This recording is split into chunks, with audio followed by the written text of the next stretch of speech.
አርቲስት ዮሳን ጌታውንና ገላና ጋሩምሳ ለ18ቱ የቴዲ አፍሮ ዘፈኖች ምላሽ የሚሆን የታሪክ መዝገብ የሚል አንድ ነጠላ ዜማ ለቀቁ። የሀገር ካባ ለብሶ የመንደር ሰባኪ መልአክ መስሎ መጣ የሬሳ አምላኪ። የሀገር ካባ ለብሶ የመንደር ሰባኪ መልአክ መስሎ መጣ የሬሳ አምላኪ። መሐረቡን ስጡት ያዞምባ ነው ካለ ሳቅን ካለቀሰ ለቅሶ ዳስ ከጣለ።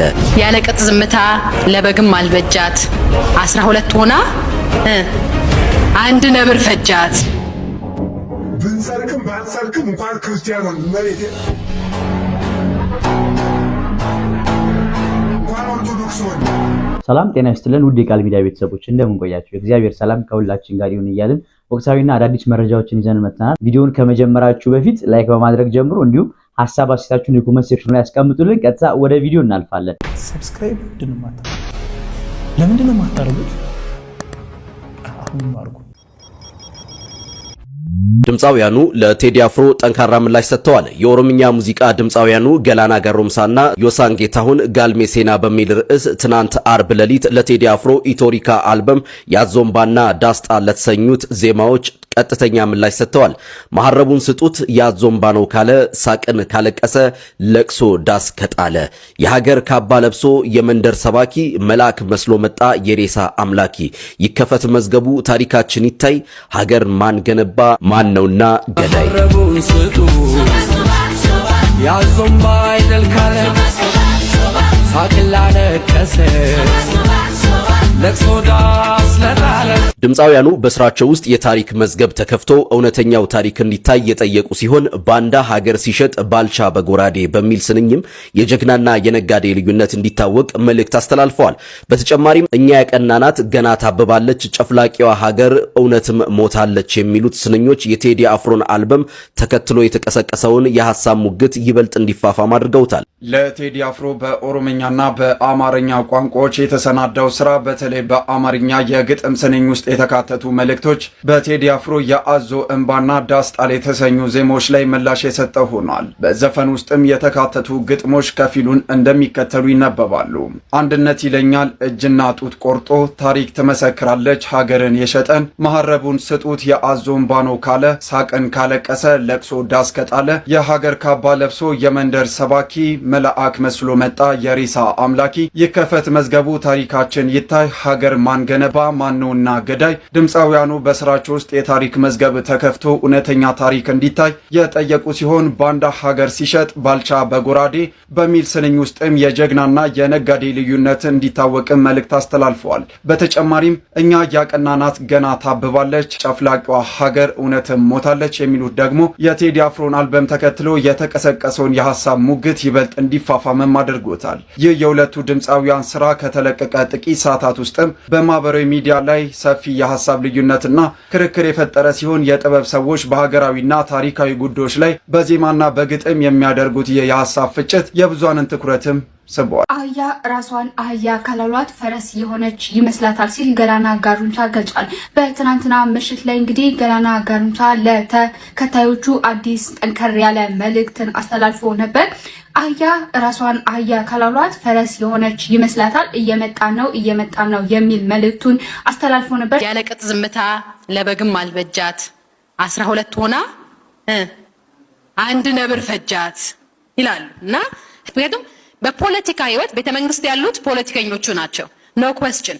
ዶክተር አብይ የመጽሐፍ ቅዱስ የሚመስል ጥቅስ ቢነግራችሁ እንኳን ፖለቲከኛ መሆኑን አትርሱ። ኦኬ ዶንት ፎርጌት። ፖለቲከኞቹ ፖለቲከኞች ናቸው። በፖለቲካ ህይወት ውድድር ኢዝ አ ማስት፣ ኮምፒቲሽን ኢዝ አ ማስት። በእርቀ ሰላም ሂደት ውስጥ ግን ትብብር ኢዝ አ ማስት። ለዛ ነው እኛ ህዝብ ነንና አሁን በጣም ትልቁ ችግር ኢትዮጵያ በተፈናቀሉ ሰዎች ቁጥር ስንተኛው ናለች ተብሏል? አንደኛ። ከቤታቸው የተፈናቀሉ ብቻ አይደለም። አይ ቲንክ እነሱ የቆጠሩት ከቤታቸው የተፈናቀሉትን ነው። እኔ ደግሞ የሚያሳስበኝ ከሙያቸው የተፈናቀሉ በጣም ብዙ ተፈናቃዮች አሉ። ሁላችንም አሁን ፖለቲከኞች ነን። እኛ ብንቆጠር ቁጥሩ ይጨምራል ማለት ነው የተፈናቃዮቹ ቁጥርና ኦልሞስት ሁላችንም እግራችን ነው እንጂ የቀረው አፋችንና ጭንቅላታችን ቤተ መንግስት ገብቷል። ቤተ መንግስት ሁላችንም ከመግባታችን የተነሳ ቤተ ክርስቲያንና ቤተ ሙከራ ቤተ መጻሕፍት ውስጥ ማንም የለም። ስለዚህ በጣም ብዙዎቻችን ፕሮፌሽናሊ ተፈናቅለናል። ስለዚህ ስለ ኢኮኖሚ ቅድም ኢንፍሌሽን ሬት እየተባለ ሲወራ ነበርና ጊዜ ሲመጣ ህዝብ ምን ማድረግ አለበት ብዬ ስጠይቅ አራት ነገሮች ይታዩኛል። በተለይ አሁን አንዱ ትልቁ ጥያቄ ጧት ሲባል የሰማሁት ተደጋግሞ የሚነሳ የተበዳይነት ስሜት። ሁሉም ተበዳይ ነው።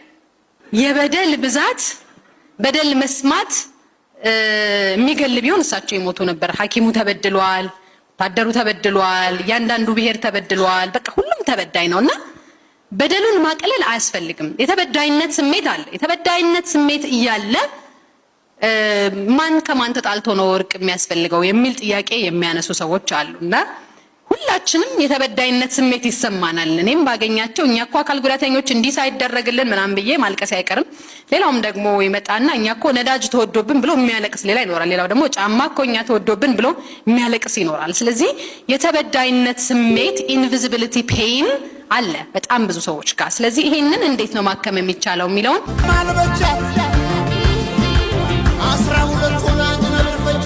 ልክ የቴዲ አፍሮ ሙዚቃ ሲመጣ አገዛዙ ያሰበው አሁን ሁሉም በብሔር ማንነት ጠርዝ ላይ ስላለ ለኢትዮጵያዊነት ምሰሶ የሆነው ህዝብ የአማራ ህዝብ ደግሞ በደሉ ቅጥቀጣው ስለበዛበትና ራሱን ለመከላከል በአማራነት ስለቆመ የኢትዮጵያዊነት ደርዝ ሲነሳ ጉዳይ አይደለም ይላል ብለው ነበር ያሰቡት። ስለዚህ እንደ ቴዲ አፍሮ ያሉ በኢትዮጵያዊነት እንቅስቃሴ ውስጥ ምልክት የሆኑ አካላትን እስከ ፍጻሜው ለመምታት እድሉ ነው ብለው ተቀናጁ። ተመልከት ስንቶቹ እንዳሰሩበት አየህ። እና አህመድን ጀበል ወርቅ ጊዜ ያገኘን ብለው ነበር ያሰቡት። መዳብ አይሆንልም እንኳን ወርቅ ተከናነብ። አሁን ተነቃቅተናል።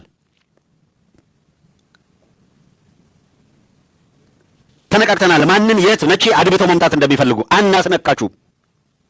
ቅድም ያልኳቸው የአማራ ትግል ማቾር አድርጓል። አሁን በሚገርም ሁኔታ ፕሮግሬሲቭ ነው ያልኩት በምክንያት ነው። ስለዚህ ቴዲ አፍሮን ለመምታት ጥሩ ጊዜ ብለው ነው ያሰቡት። ከትግራይ የሚደግፈው አይገኝም ብለው ነው ያሰቡት። ከአማራውም እንደዚሁ አማራው አሁን በፍጹም ለሱ መከታ ሆኖ ሊቆም አይችልም። በሶኮልድ የኢትዮጵያኒስት የምትለው ካምፕ በራሱ የተዳከመ የተበተነ ነው። ስለዚህ ዝም ብለህ ጆሮውን እንጠመዘዛለን ምናምን ብለው ነበር ያሰቡት። ከጠበቁት ከገመቱት ውጭ ሆነ።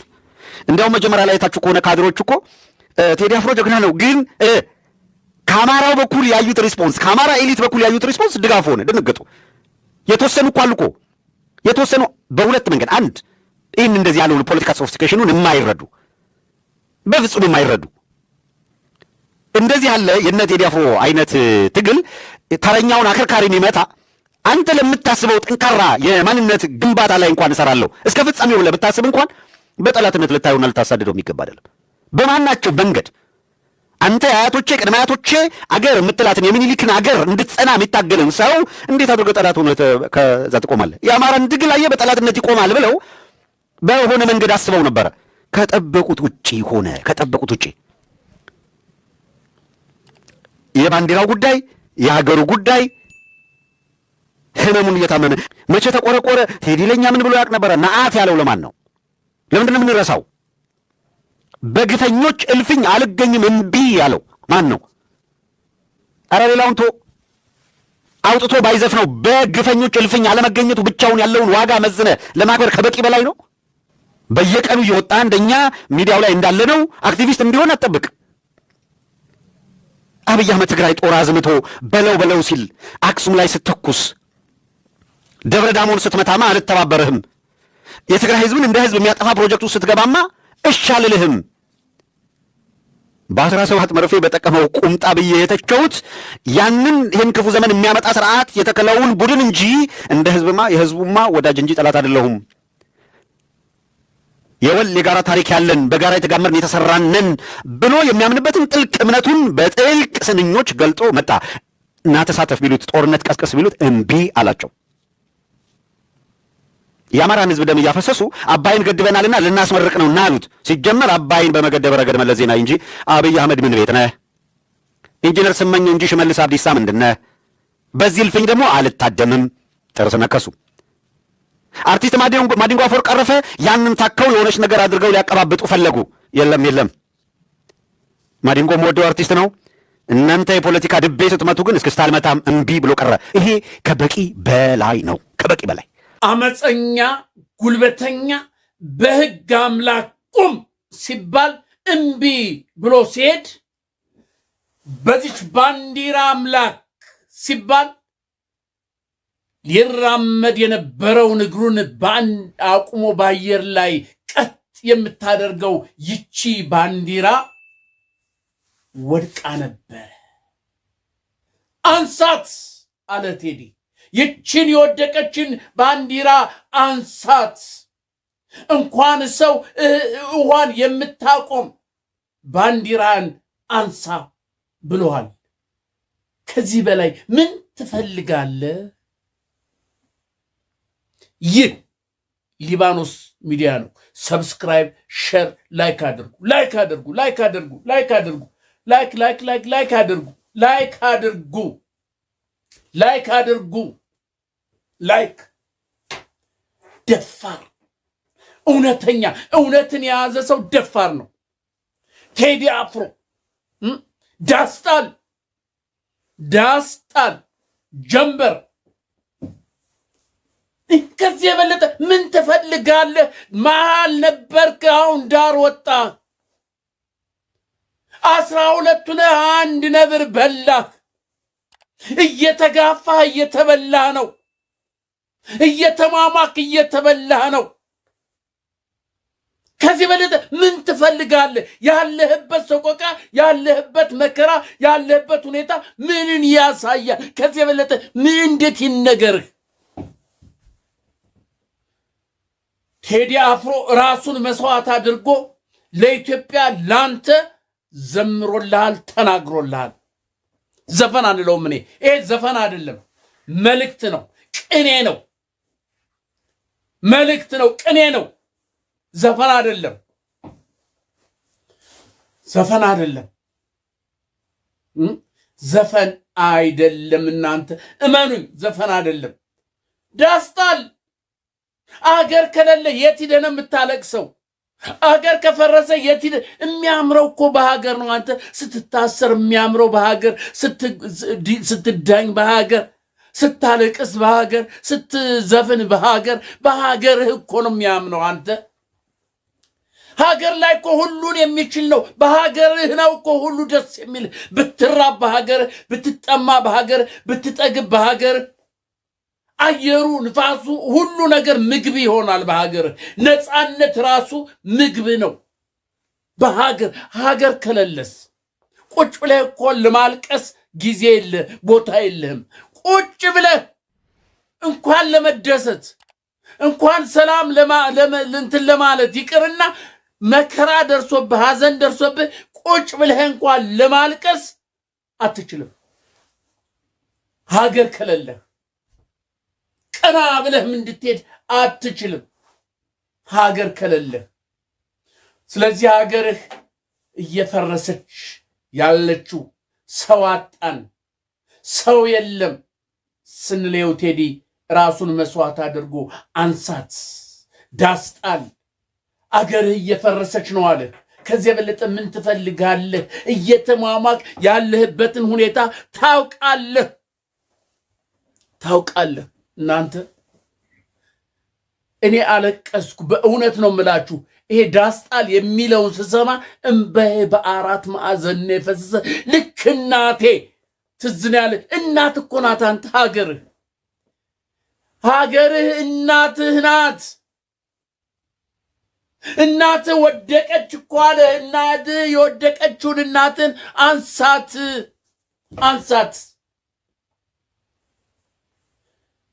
አንድ ታሪክ ከዚህ በፊት ነግሬያቸዋለሁ። በሕግ አምላክ አንድ ጥጋበኛ ነው፣ መሳሪያ ይዟል። ሴት በቀጥ ትዕቢተኛ ነው። አባት ናቸው። ቁም አሉት። አወራ። ሲያወራ ቆየና አልተስማማም። እንዲህ ጋቢውን አጣፋና እንዲህ መሳሪያውን ዘቅዝቆ ሴት በሕግ አምላክ አሉት። ቆይ ቁም፣ በሕግ አምላክ ማንም የለም፣ እኔ ብቻ ነው ያለሁት፣ ሕፃን ነኝ እኔ። በሕግ አምላክ ሲል ሄደ። ቢያንስ 4-5 እርምጃ ሄደ። ከዛ ቆኝ በባንዲራው አምላክ ሲሉት እንትኑን ይሄ ሊራመድ የነበረው ነገር በአየር ላይ አቁሞ ዞር ነው ያለ። ምን ነው አባቴ በማልጋፋው መጡብኝ አለ። ምን ነው አባቴ ቅድመ አያቶቼ እናት አባቶቼ በሞቱላት በዚህ ሰንደቅ መጡብኝ ምን ነው አባቴ ብሎ ዞር ብሎ መጥቶ ጉዳዩን ፈጽሞ የሚሰማውን ሰምቶ ሄደ። በባንዲራው ሲባል አንተ ባንዲራ ምን ያህል ክብር እንዳለው ምን ያህል ኃይል ብርታት ጉልበት እንዳለው ታውቃለህ? ባንዲራ ይሄ ተሸቃቀጠውን ባንዲራ አይደለም። ይሄ አምባሻ ቀይ ኮከብ ምናምን የተጨመረበትን አለ ንጹህ ቅድመ አያቶቻችን እናት አባቶቻችን የሞቱላት አድዋ ላይ በህብረት የወደቁላት ደማቸውን ያፈሰሱላት ይቺ ሰንደቅ አንሳት ሳለ አንሳት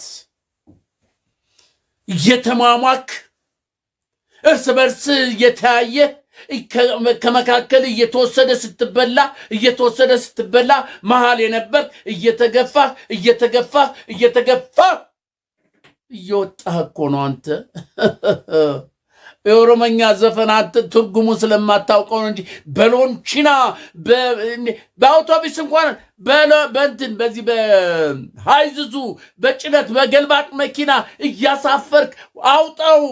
እኛ ፊንፊኔን ተቆጣጥራል፣ ፊንፊኔን ይዘናል።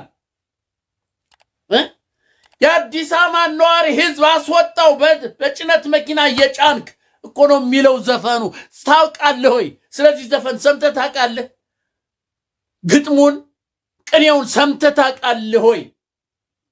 ታውቃለህ? አዲስ አበባ የመሰረትካትን ምድር እኮ ውጣ በእንትን እየጫንክ በዚህ በምንድን ነው በጭነት በአውቶቡስ እንኳን አይደል በጭነት መኪና በሃይሱዙ እየጫንክ አስወጣው። ፊንፊኔኛ ናት ፊንፊኔ ከኛ እያለ የዘፈነውን ዘፈን ታውቃለህ? ትርጉሙን ሰምተሃል? ትጨፍርበት ነበር። ግን አንተ እየተገደልክ ውጣ እየተባልክ ቤት እየፈረሰ ትጨፍር ነበረ። ዛሬ ግን ይሄው ቴዲ መጣ ራሱን መስዋዕት ለማድረግ። ከአገሬ አልበልጥም ከእውነት አልበልጥም እስካሁን ድረስም ዝም አልኩኝ። ይሆናል ብዬ ነበረ ዝም አልኩ። አሁን ግን አልችልም አለ። በቃ አልችልም በቃኝ። ቴዲ ያልፈራውን አንተ እንዴት ትፈራለህ? እመነኝ፣ ቴዲን ደግሞ አንድ ነገር አያደርጉት። አንዲት ነገር ከፀጉር ዘለላ አንዲት አትነቀልም። ቴዲን ነካ ማለት በዓለም አቀፍ ደረጃ ጨካኝነቱን አረመኔነቱን ያሳያል ማለት ነው፣ ይመሰክራል ማለት ነው። ቴዲን አይነኩ እንደውም ይንከባከቡታል። ዩርሲ ታያለ። ብዙዎቹ አሁን ስብሰባ ነበራቸው። ይታሰር ይገደል፣ በድንገት ወስደን እንግደለው ወይ በመኪና አደጋ እንደዚህ ሲሄድ ተገኝቶ ይሙት ብለው እንትን ያሉ ውይይት ያደረጓሉ።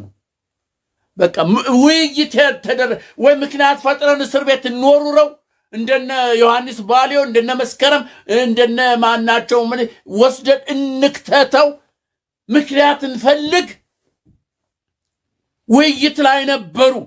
ምን እናርገው? በቃ በመኪና አደጋ አንዱ ይግጨው ሲሄድ፣ ሌላውስ ነገር ፈልገን እስር ቤት እንክተተው፣ ሌላውስ ድንገት ሞት ተብሎ ይሞት። በቃ ያልተ ሴራ የለም። መጨረሻ ግን እናንተ ሰዎች አብይም እናንተ ሰዎች ገመናችንን ነገራችንን በአደባባይ እናስጣው ነው ወይ የምትሉት? አጫሉን በዛን ጊዜ ገደል ነው። ዞሮ ግን ወደኛ ነው የመጣው ወደኛ። አሁንም ደግሞ ይሄን ሰው አንድ ነገር ብናደርገው ራሳችንን በራሳችን እያጋለጥን ነው። ግን ምንም እንዳልተፈጠረ ምንም እንዳልሆነ ጸጥ ማለት ነው ያለብን። እኛ ከለፈለፍ እኛ እንዲህ ነው ካልማ ምን ያህል ጉልበት እንዳለው ማሳወቃችን ነው። እኛ ምንም እንዳልተፈጠረ ምንም እንደማይበግረን ጫጫታው ውካታው የ2 ቀን የ3 ቀን እንደሆነ ቆጥረን ጸጥ እንበል። ብንሰርክም ባንሰርክም እንኳን ክርስቲያን ነው መሬት እንኳን ኦርቶዶክስ ነው